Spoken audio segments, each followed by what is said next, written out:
Ooh. Hello and welcome to Fruitful Counselling, the podcast. I feel like you gave me side eye then. Like, what are you doing? So this is a podcast where we talk about all things therapy, counselling and mental health. And today I have with me Phil, the fabulous psychotherapist and my supervisor from training. Oh, I just spat a little bit. Right, me and Phil. Phil makes me hectic is what I'm going to say. I'm blaming Phil. Yeah. Yes. So it's already bubbly. So it's going to be great. It's going to be great. So can you tell us a little bit about yourself? Okay. I don't like talking about myself. What am I? My name, Phil. Phil.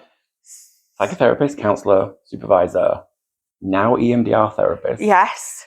I work with children, teenagers, adults. Seems to be mostly children and teenagers.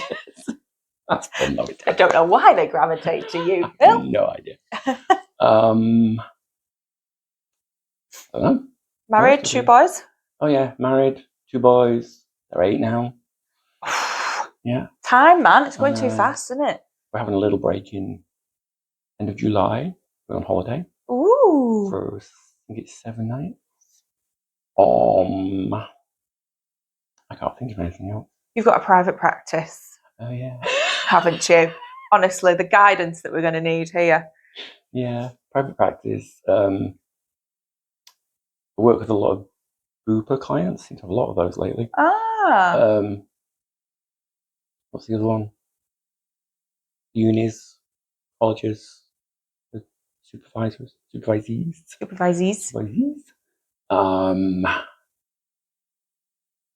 So, how long have you been a psychotherapist for? When did you train? When did I train? Oh, I don't think I know. Really? So I qualified in 2018. Okay. So that's when I qualified as a counsellor psychotherapist. And then I think it was 2020 when I got the master's in the counselling and psychotherapy. What made you do the master's if you had the degree?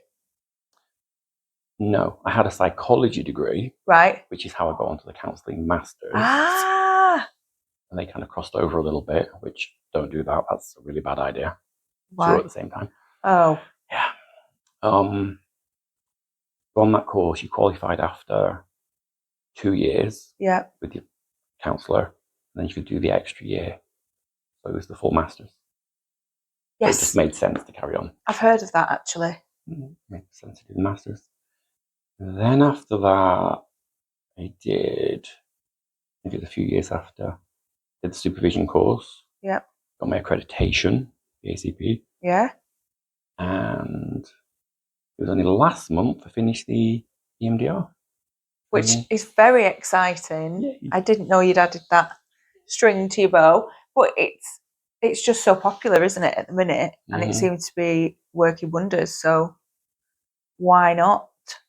It's good. It works. It's like magic. Yeah, we've just been saying it doesn't. Nothing anywhere. No research can kind of pinpoint what it is that it's doing. Mm-hmm. It's doing something. You go through all that on the course. Yeah. There's ideas and whatever else. Yeah. There's all the theory behind it. But yeah, nobody really knows. Yeah. How it works. But it does restructure. Yeah, that rewiring, thoughts, yeah. brain patterns, all that stuff. Fabulous. Good. It is good. Can we say that you're ADHD? Bit late. Well, I can edit it out. Don't make me though, please. Editing's so hard. Yeah, ADHD. See, on here, I think I would look more ADHD than you. Probably just anywhere. Thank you. Not diagnosed, but Phil, I think from the moment he met me, decided that I was. And he even made me do a little. Remember that? Those cards once? You were like, just read them. Oh, yeah. And then I was like, well, I've got like 27 out of 50. Well, that means. And then there's a few things actually, like object permanence. Mm-hmm. And I remember going, I don't really know what that is. And then, oh my God, it's in everywhere all all the time. Yeah. It's ADHD. A lot of people think it's the naughty little boy thing. Yeah. It's really not. There's so much more to it. Yeah. And there's that thing where everyone says, well, we've all got a little bit of something. ADHD. Well, of course we all lose stuff, but not every 5 minutes. I don't lose things, really. Lost 2 necklaces this week and I'm very sad about it. This week. Right. But things have its home, that's my thing. Things have its home. And if they're not in the home, I'm like, I've absolutely got no idea where that might be. That's literally ADHD. Because it has to have that home. That's where it is. I think John asked for some nail clippers the other day and I was like, in the green drawers upstairs, bottom drawer. And he was like, who knows where the nail clippers are? And I'm like, me. And if they're ever not there, my world will fall apart because I've got no idea. It's because we've not got time to waste looking for it. I was nearly late for work looking for them necklaces. Oh. I'm sad. That's why you put them back in the right place. I don't even know. I don't even know what's happened. There isn't a backup place for anything. Everything has its home. Yeah. Or undiagnosed ADHD people. Who are they? I don't know. They tend to learn these little tricks along the way and think it's completely normal. Neurotypical, as you were. Yeah, but most people can put something down and remember where it is later. Really? No, I'm not having that. Oh, it's true. I don't even remember why. I think I remember trying it on at John's, and then I'm like, what happened then? That's the object permanence. You put it down, gone. Yeah, and I have learned, this has gone on a tangent now, I have learned that's why I do things on the minute. So there's stuff going on with house and I'm doing paperwork and they said, no one's ever done the paperwork as fast as you. And I'm like, because if I didn't do it then, I'd forget that it needed doing. So I've learned I need that. That's a coping strategy for me in life, just life. And it's not that I've got anything about ADHD or being tested or anything. It's just not generally on my radar. And I live my life merrily.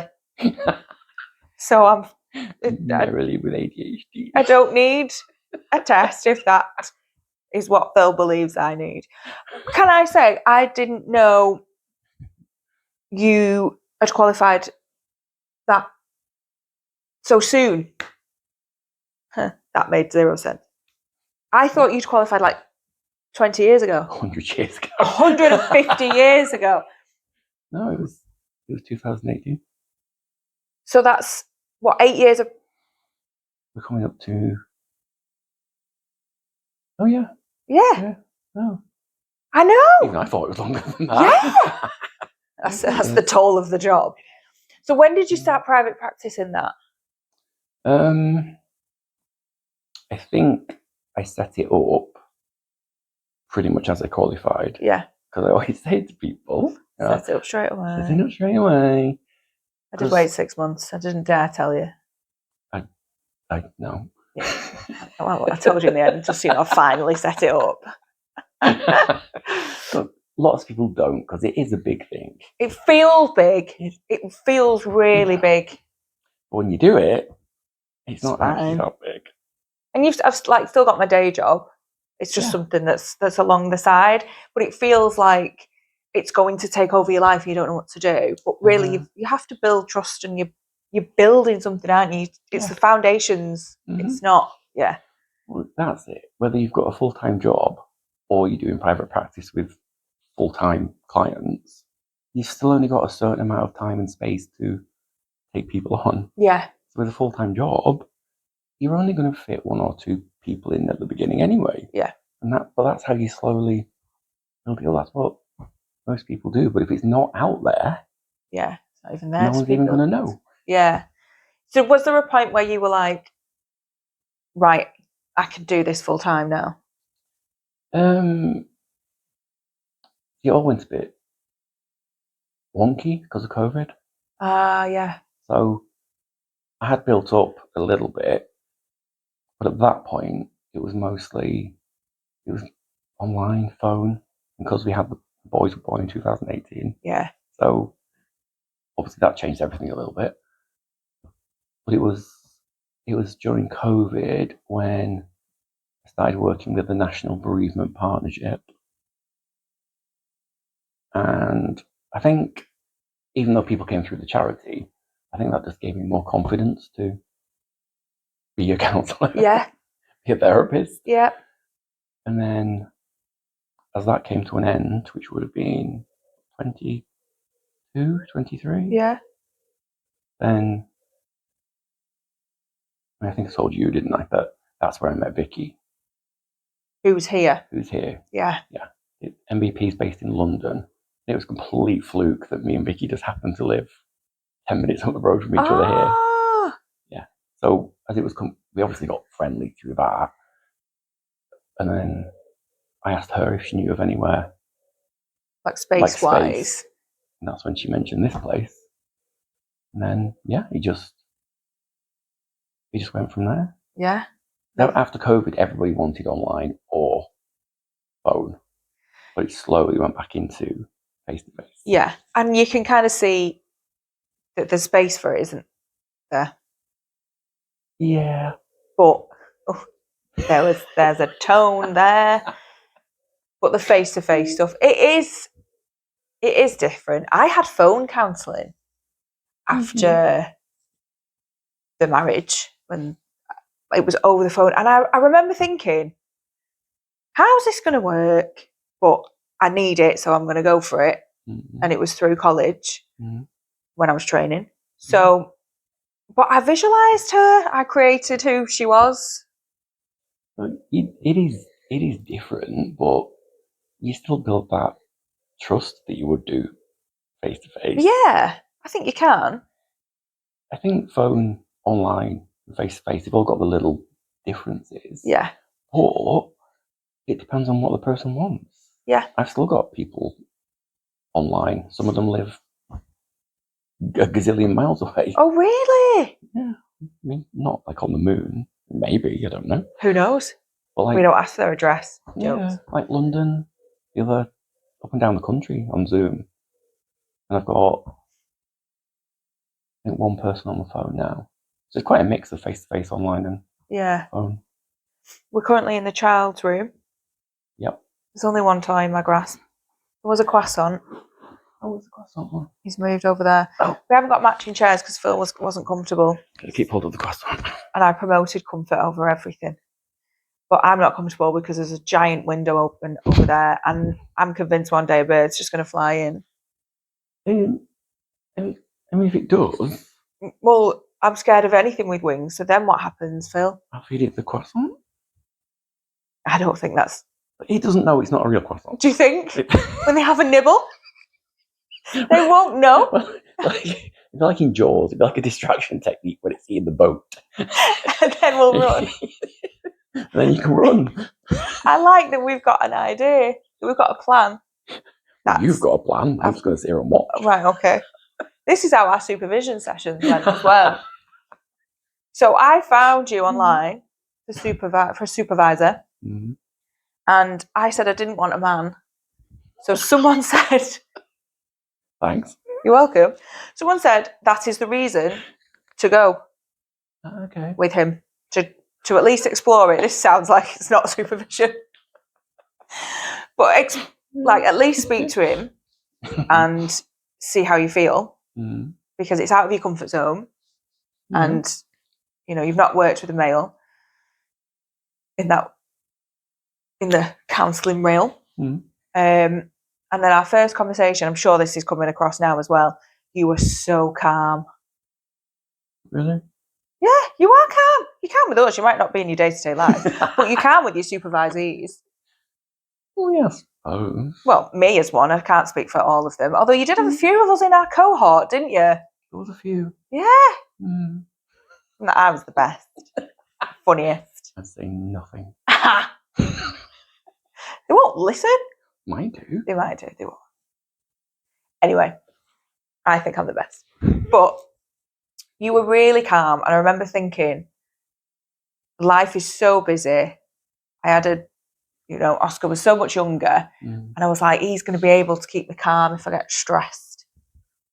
Well, we just joined together in the stress. No, you were absolutely fantastic as a supervisor. I don't do compliments. I'm not being sarcastic either, Oh. which is always a confusion with people. That is very confusing. But I'm not. You have a way of, and I suppose this is what a counsellor does, of in the supervision, you're talking, and then I'm coming up with the solution to the problem. And that's the idea, isn't it? So you don't know that it's happening, that you're being supervised. You think you're just having a conversation with someone, exactly like counselling. And then I'm like, oh, well, I should try that. And yeah, I think you should. And it was just, I used to love coming monthly. That's what you have to do, isn't it? We've not seen each other for a little while. I gave my life update first, so I didn't spill it all on here for you all. I had a break. You had a break. It's probably been about 12 months. Has it? Yeah. But that was a tough 12 months. Oh, it was traumatic. It was traumatic. But it's so important when you're training. You've got a really good supervisor you've had for years. Mm-hmm. It's really important that you get along and that you trust them. Yeah. Because you've got to take your stuff, haven't you? And you've got to check that you're still okay to counsel. Mm-hmm. And you've got to say what came up for you. And some things are a bit like, am I okay in this? And am I out of my depth? And you've got to assess the situations and how you've handled it as much as what your clients are bringing.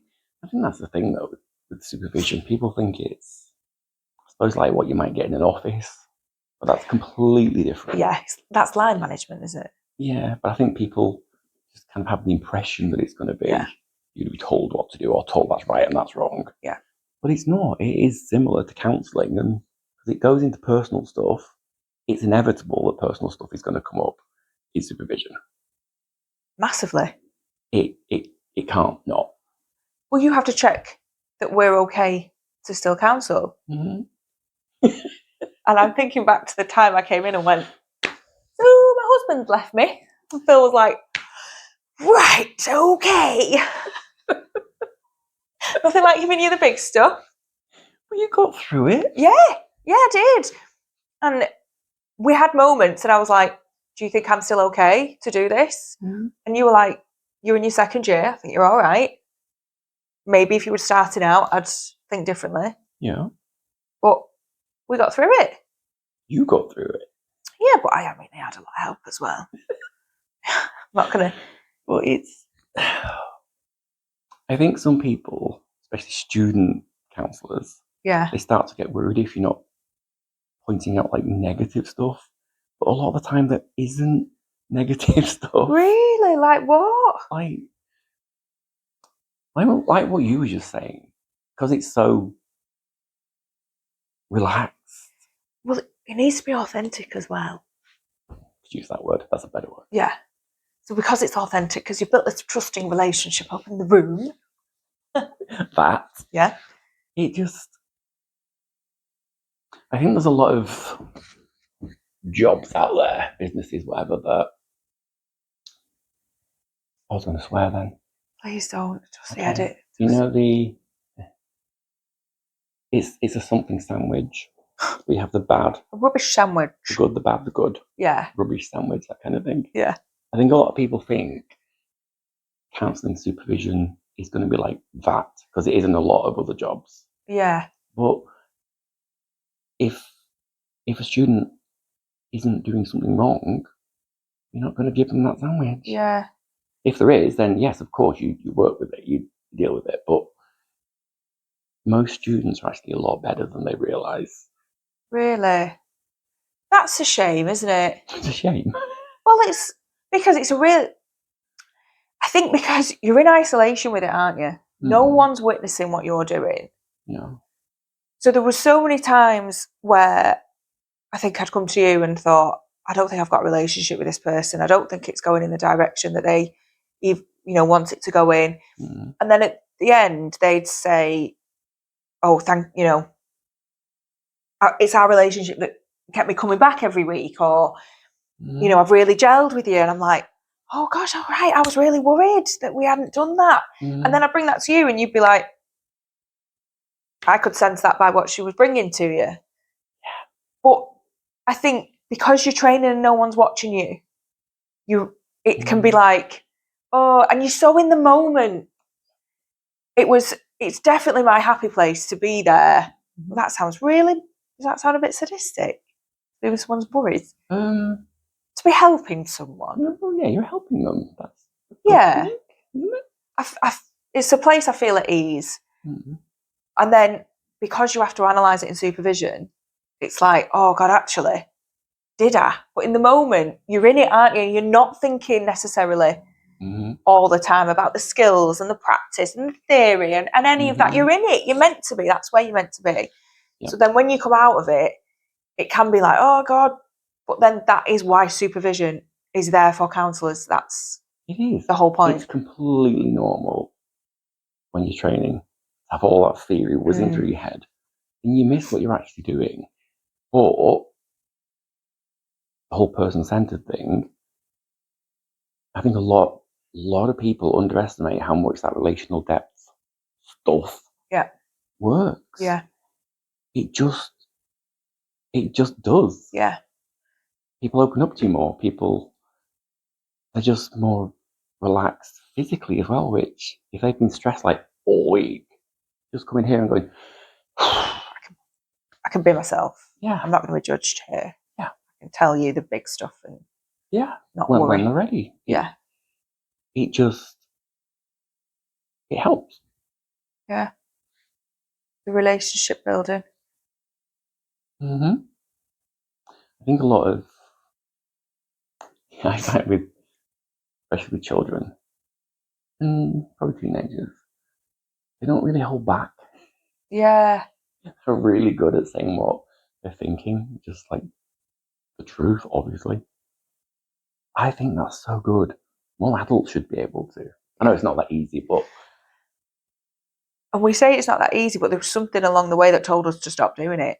Because obviously we probably did just say what was on our mind. Yeah. Like my son is forever telling me my breath stinks. I'm like, literally just woke up, mate. Give me a minute. Yeah. But I don't know. I think it's not a good thing telling you your breath stinks. I mean, I appreciate it. I don't know.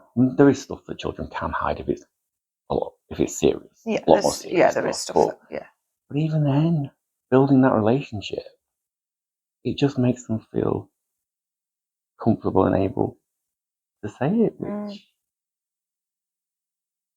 is important. Yeah, that's the beauty of it, isn't it? To get to someone.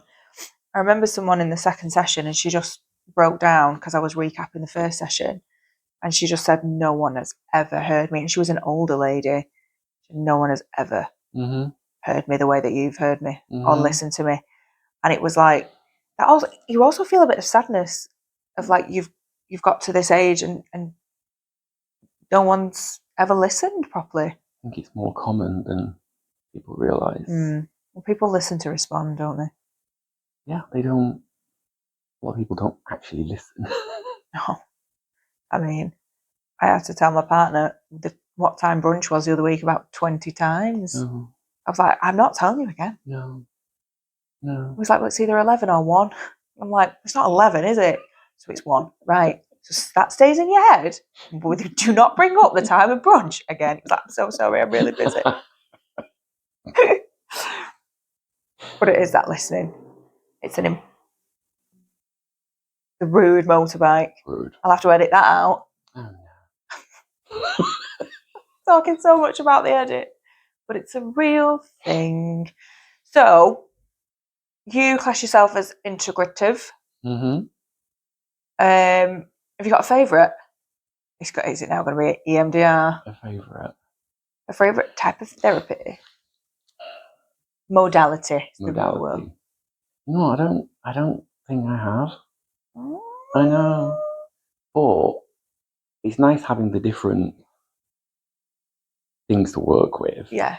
But you just find what works best with each person. That individual. Yeah.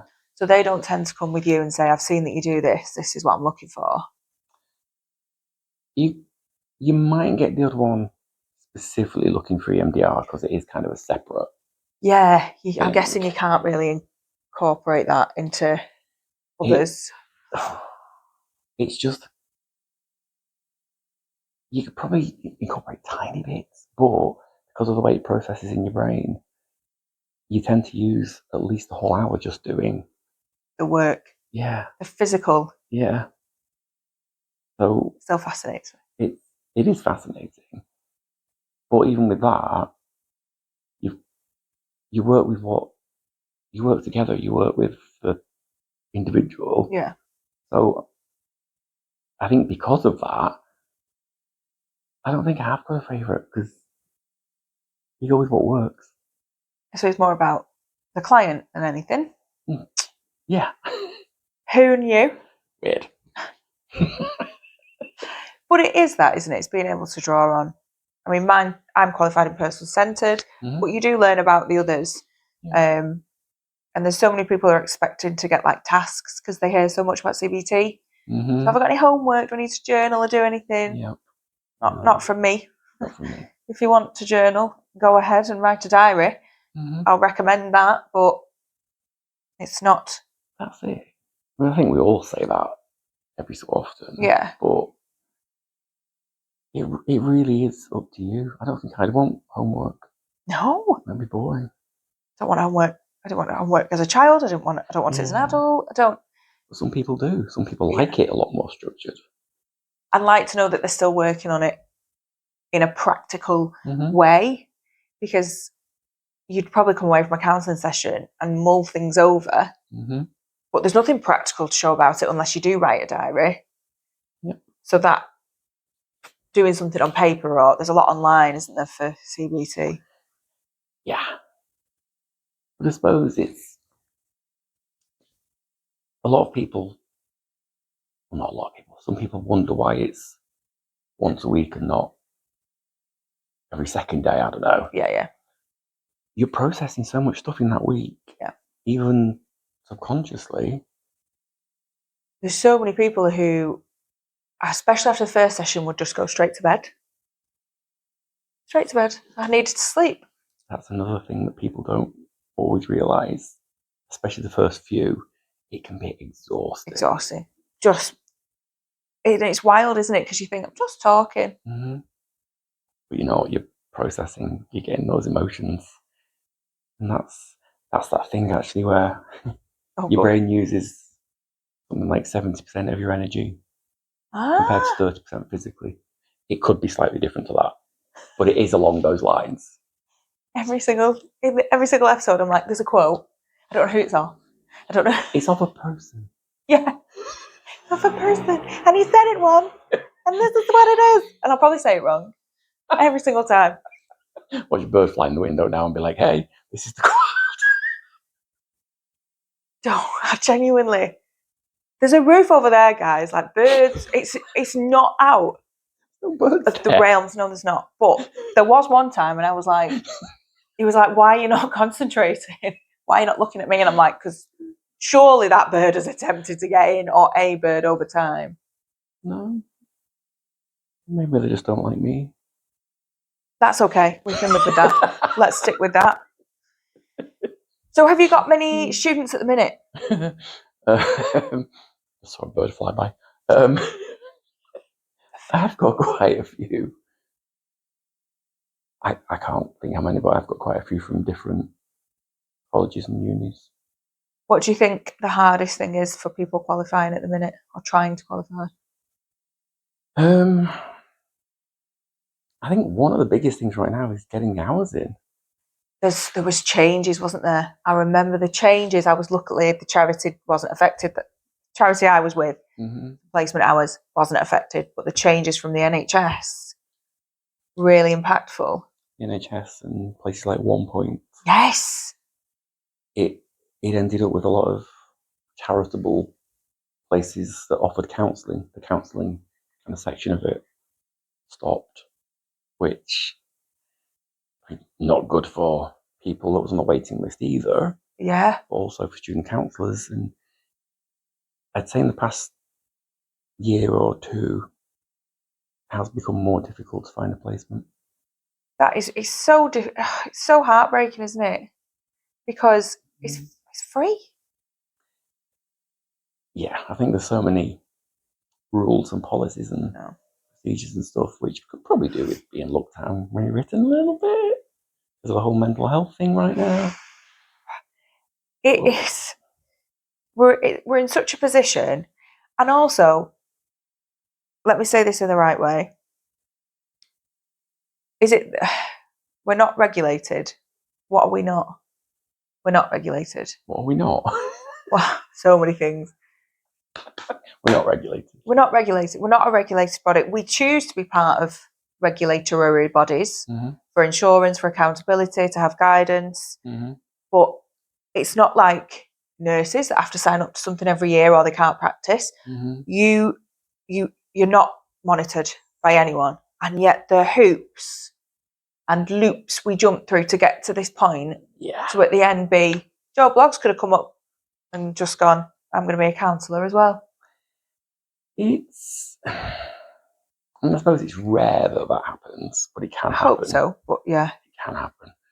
So if people are bothered about it or concerned, you can always check the counsellor's qualifications, or if they're a member of the BACP or the other things that I can't remember what they're called. HCPC? HCPC? HCPC. I was thinking NCP, but that's car park. Don't become a member of a car park. The holistic counselling psychotherapy. Something. Because loads of people, no. Because OTEs and salts can be on HCPC. Is it? Oh. I'm really doubting myself. And I literally see it on emails all day at work. There's so many things now, though. There is. It's stressful. It is. It's a lot to keep up with. But if someone is part of a regulatory body, you can check. Which do your checks, kids. Talking to your kids, you can always check if the counsellor's got like a DBS and stuff like that. Ooh. You don't have to, but it's a lot of good parents do, which I'd want to know. Yeah, at least most children's therapists have got a DBS on the update service. So can you imagine not being on the update service? No, it would be a pain. An absolute pain. I know people who need one every year and aren't on the update service. I mean, they're like, what is it, £16 or something to update it? Yeah. Just go on the update service. There you go. Yeah. Full of useful advice today. Go on the update service and check people's DBSs and the qualifications. Yeah. So coming back to private practice, I'm still getting over the fact that your private practice is under 10 years old. It's so impressive. Why? Because so this would be the 3rd year I've known you. So when I met you, you were 5 years in? Yeah. You were already flying? But you've got to take into account that I see children as well. A lot of counsellors, especially newer counsellors, don't see like the little ones. I know a lot. They're on your level, though. I know. It's a lot more fun. Get more sense out of them sometimes. You get to throw stuff. That's fun. Yeah. I think a lot of therapists, whatever, will work with like 16 plus. Yeah. Because you're kind of growing up by that point. So under that, I think there's still a really big gap. Yeah. Because I get so many people coming because I was going to say because there's no one else. That sounds a bit rubbish. Well, in the area as well, because kids aren't going to do it online.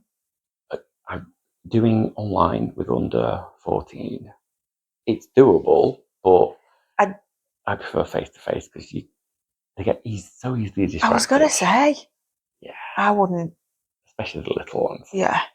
Have you tried it? Have people tried it? People have tried it. Some people do it, which if that works for them, and they can keep their attention, great. But I think like when you're in an office, you've got like the sound tray that's under my chair. There's so many lovely things. And there's cars and children's books and a stonking dollhouse over there. There's so much stuff for them to play with. And with play therapy, that kind of comes into it because they gravitate towards what they want, not what you're telling them to do. Yeah. Which, as a child, it is usually parents Yeah. telling you what to do, in a way. We'll talk about this on a recording. It's not out till the next season. But the next season, I'm high-flying podcaster. And I was like, life kind of happens to kids. Mm-hmm. They don't get much of a say. Like what I'm going through at the minute, we're moving house. My child would prefer not to move house. He hasn't really got a say in that. He can't decide where we live. And it's really difficult to kind of support him in the right way because he hasn't got a say. At the end of the day, you can do as much talking and much reassuring, but nothing he says or I say is changing this situation. This is what's happening. So life happens to children a lot of the time. And that's a bit rubbish, really, isn't it? Oh, it is. Oh, well, he's moving. It's going to happen. Cause yeah. You kind of have to. Probably get jailed if you just left a child behind. Yeah, maybe. Yeah, probably. We don't want that. No. But going into specific services out there. Yeah. There's all the paperwork and all the stuff that says children should have a voice.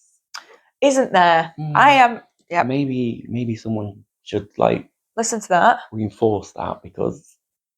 Well, NSPCC are promoting infant voice at the moment. So that's been the latest update. So obviously child's voice has been a massive thing for anything early helps or child in need or child protection. You have to get the child's voice to be able to process. So it's now the infant's voice and it's more to do with social care. So you will find in the BAC policies and procedures on children, social services, United Nations, what's the other one? The Children's Commission thing? Something like that. Someone will be screaming at the podcast now. Yeah, scream at her. What? All of it has stuff in it about the child's voice. All of it, no matter where you look. Whether that's being heard properly, yeah, I would question. I know. Because what if they just want fruit pastels for the tea, though? I mean, you still got to be a parent or a guardian or whatever, but when you're completely ignoring what they need, especially if they're in social care or that kind of situation, a lot of the time it does go unheard.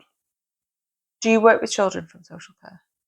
I do sometimes. Yeah. You have care plans and stuff. Yeah. Which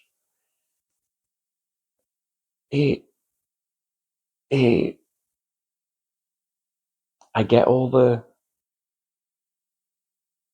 rules. I get it. I completely understand it. But I think a child is so easily led that I don't know. Do you think they don't always know they've got a voice? Yeah. You probably don't feel safe enough to even, I know what my son's thinking because he's safe enough to tell me. Whether we like it or not, he lets me know. So I'm aware of what he's feeling and I can navigate that as best I can and work with it as best I can. But if they're not aware that they're even allowed to say or that they're going to be heard, maybe they've not been heard before, so they just, what's the point? This isn't what I wanted anyway. That's it. When they're in therapy, they do get heard because you come down to their. I don't even saying it like that. Come down to their level, but it means physically. Yeah, but you're with them in the space, aren't you? And it's their time for. So much comes out during sand play or reading books, and there's so much that comes into it, and you just got to listen. It's not complicated. No. You have actually got to listen. Just got to take on board what's being said. Can you hear all the I can birds? hear. That was so close. I am not even. That did that on purpose. That was unfair. Wow. That's like we could have planned that. Honestly, it's like you had one of them birds on a stick just to wind me up. At least he went that way. He came back. There was a group. A group. There was a group. There's a good. This is good you're talking about Just it. think he knows. Oh, if that bird, am I manifesting the bird coming in? Stop thinking about the bird. Stop thinking about the bird. The bird is going to come in. What's your favourite part of your practice? We're going to ignore the birds. You drink your Grinch tea. Yeah, I'm too preoccupied by you watching birds. Oh, I forgot what the question was. What's your favourite part about your practice? Ooh, I think because it's quite varied. Yes. Because I get to see children, teenagers and adults, plus do supervision, plus get to do different kind of modalities. It always keeps it fresh. Yeah. That's a weird way to say it. I don't think I'd want to just focus on one thing. One thing. One age range. Yeah, I like the variety. Yeah. So in setting up private practice, there is a lot of advice that says you have to have a niche in order to build the practice. And I really don't like that idea. Mm-hmm. So I have a starting niche mm-hmm. because I've trained in domestic abuse mm-hmm. and breakdown of relationships, parenthood. Mm-hmm. 3 niches straight away. Because it's really hard.